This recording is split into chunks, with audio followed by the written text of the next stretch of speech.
stand up to present, whether it's to a room of 3 colleagues or 50 stakeholders, you aren't just managing a calendar invite. You're managing a room full of neurochemistry. Every single person in your audience is unconsciously filtering your words through their own brain chemistry.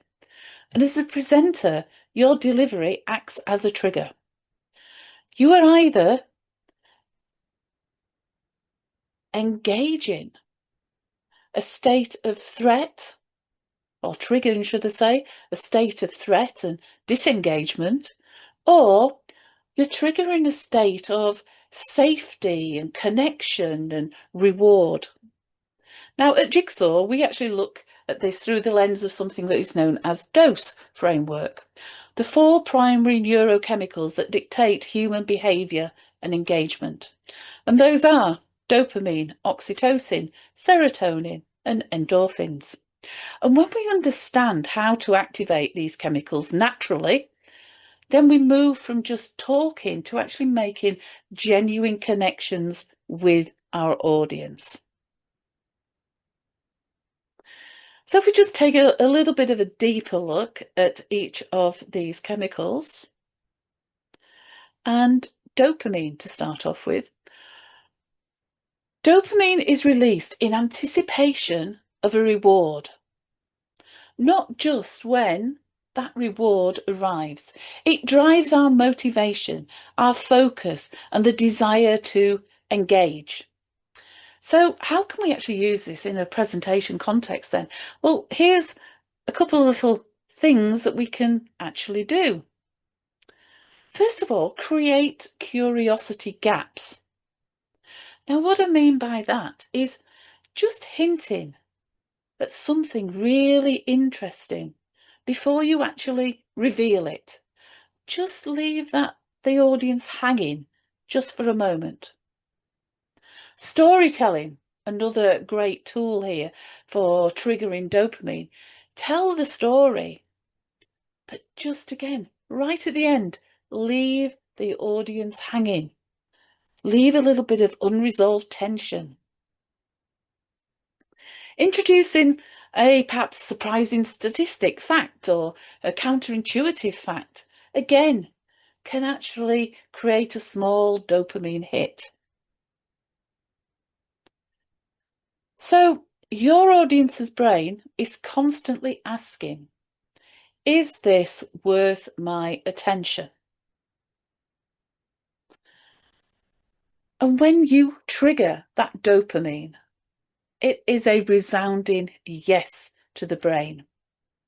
But if we lose that dopamine thread, if we don't trigger that dopamine, because what we're saying, it's the same old, predictable, or it's information overload, then attention will drop away rapidly. Hence that 5 minutes, no dopamine, our attention is lost.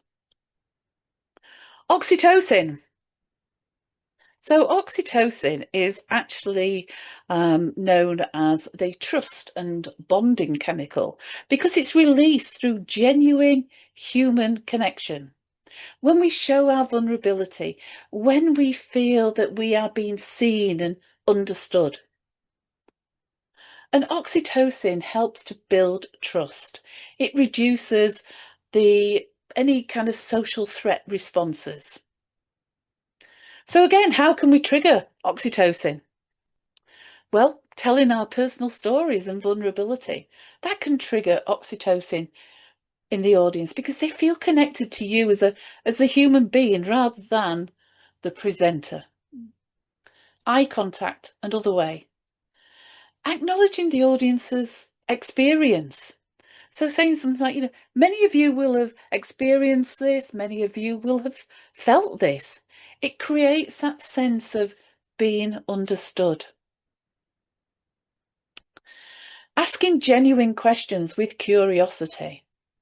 Listening to people when they ask their questions with curiosity. That is signalling to the audience that they matter. And that, again, is a powerful oxytocin trigger. So oxytocin is what transfers a presentation from a straightforward, simple transfer of information into a genuine connection experience.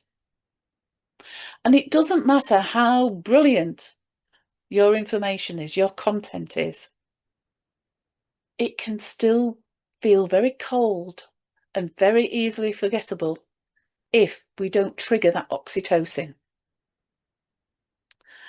Our third chemical, serotonin. The serotonin is all about feeling valued and respected, having our status acknowledged. And serotonin, therefore, is linked very closely to feelings of pride and significance and being valued. And for those of you who perhaps are aware of David Rock's scarf model, it's deeply connected to the status social domain in David Rock's scarf model. So again, how can we use it? Acknowledging the audience's expertise and experience. You probably already know more than you realise actually about this. It's acknowledging their experience, their expertise, giving them collective agency by offering them choices, participation, getting them involved in group exercises. It all signals that their contribution is important. Again, when an audience member asks a question, showing that genuine kind of respect and interest and curiosity triggers the serotonin release.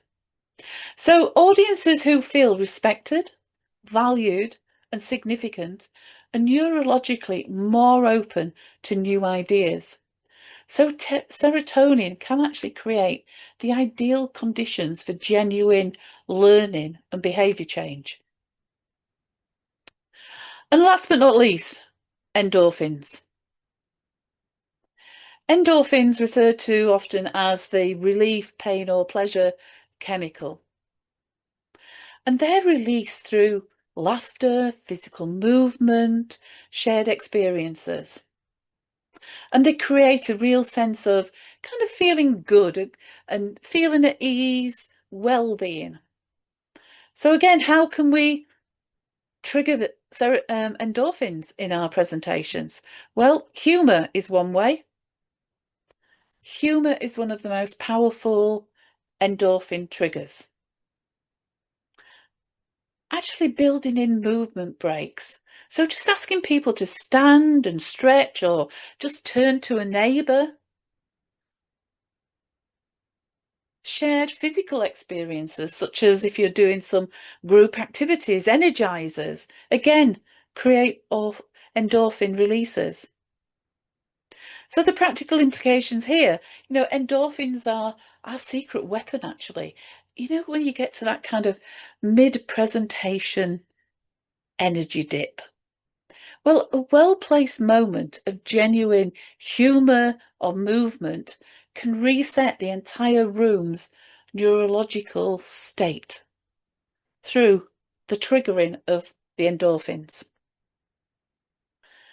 So here's what's particularly powerful about viewing presentations through a dose lens. As you can see on screen, each neurochemical maps onto a different dimension of connection: intellectual, human, social, physical, and emotional. So a presentation that only delivers information, at best, will only activate dopamine. A presentation that you have designed deliberately, taking into consideration what you know about dopamine, oxytocin, serotonin, and endorphins, then if you design it deliberately to trigger these 4 neurochemicals, then it creates an experience that the audience is going to remember. You're going to build a real connection and trust with the audience. And most importantly, really increase the likelihood that the audience will act on the information that you have shared.